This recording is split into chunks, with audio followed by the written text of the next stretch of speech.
unions that nominated me: Unite, Unison,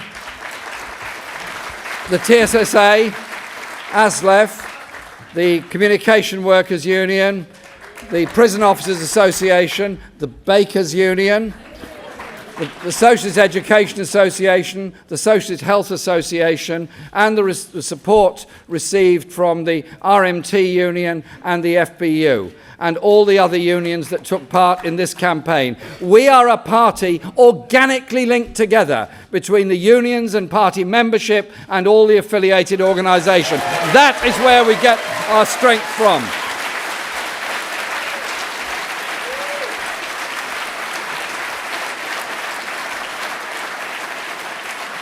And as a former union organiser in Newpie, now part of Unison, I fully understand the importance of unions at the workplace, defending people's rights, standing up for their members, and that's why I don't appreciate what this government is trying to do to shackle unions in the trade union bill they're bringing forward on Monday.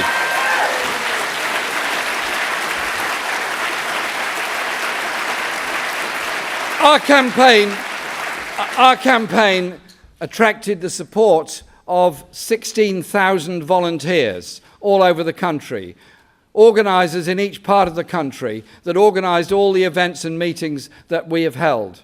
And in total, we've done 99 of those events.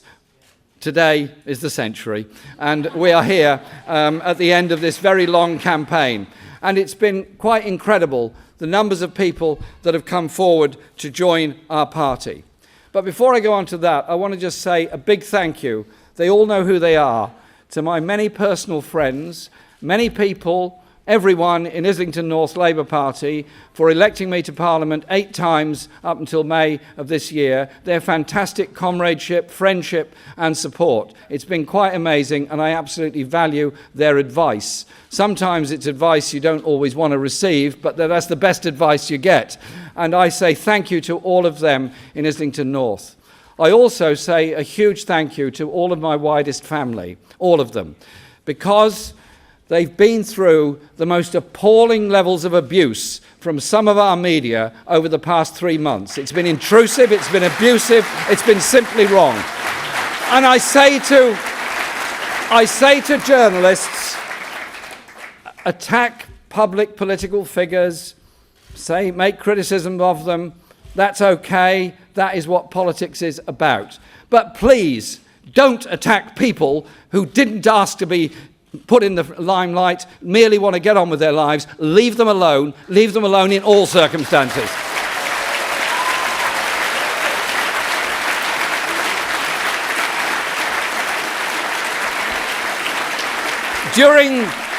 During this amazing 3 months, our party has changed.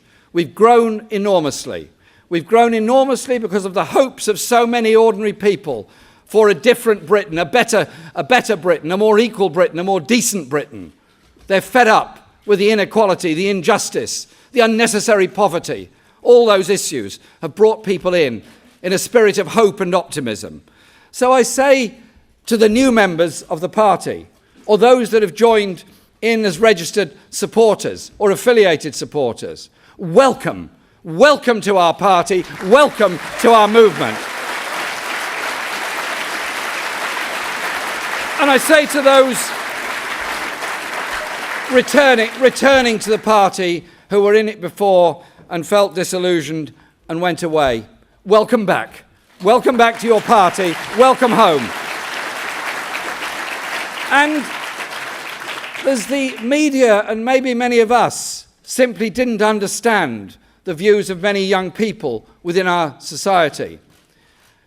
They had been written off as a non-political generation who were simply not interested, hence the relatively low turnout and low level of registration of young people in the last general election. They weren't. They're a very political generation that were turned off by the way in which politics was being conducted and not attracted or not interested in it. We have to and must change that. So the fight back now of our party gathers speed and gathers pace. I'm delighted that Kezia Dugdale is here today, our leader in Scotland. We're all going to be campaigning in Scotland, for Labour in Scotland, with those great traditions, those great Labour traditions in Scotland. I thank Carwyn Jones for his leadership and the way in which we're going to fight in Wales, and I congratulate them on ending the internal market in the health service in Wales, something we want to do in the rest of Britain. And I say congratulations to Marvin Rees, selected yesterday as our mayoral candidate for Bristol. We're all going to be down there, Marvin, helping you and supporting you to win Bristol. And to my friend Sadiq Khan, who's been elected as our mayoral candidate for London. Sadiq, we're going to be campaigning together. And we're going to be campaigning together, particularly on the crucial issue of housing in London. I am fed up with the social cleansing of London by this Tory government and its policies. We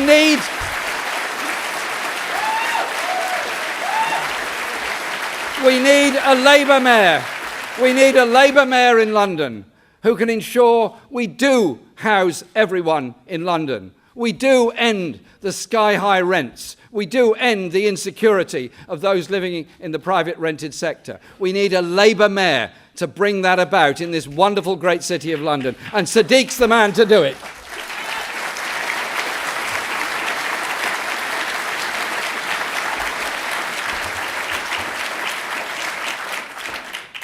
This week, the Tories will show what they're really made of.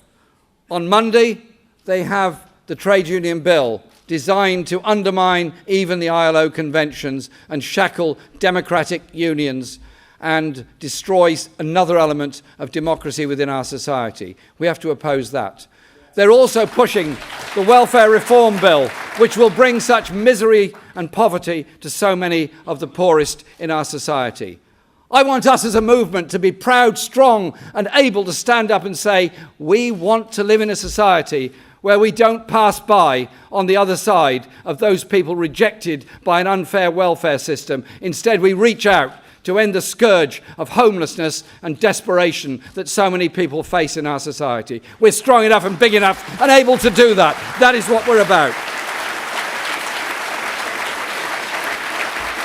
There are many, many issues we face, and many people face desperation in other parts of the world. And I think it's quite incredible the way the mood in Europe has changed over the past few weeks of understanding that people fleeing from wars, they are the victims of wars, they are the generational victims of war, they're the intergenerational victims of war, end up in desperation, end up in terrible places, end up trying to gain a place of safety, end up trying to exercise their refugee rights. They're human beings just like you, just like me. Let's deal with the refugee crisis with humanity, with support, with help, with compassion, to try to help people who are trying to get to a place of safety, trying to help people who are stuck in refugee camps, but recognize going to war creates a legacy of bitterness and problems. Let us be a force for change in the world, a force for humanity in the world, a force for peace in the world, and a force that recognizes we cannot go on like this with grotesque levels of global inequality, grotesque threats to our environment all around the world, without the rich and powerful governments stepping up to the plate to make sure our world becomes safer and better, and those people don't end up in poverty, in refugee camps, wasting their lives away when they could be contributing so much to the good of all of us on this planet. We are one world. Let that message go out today from this conference centre here in London. I conclude by this. The Tories have used the economic crisis of 2008 to impose a terrible burden on the poorest people in this country.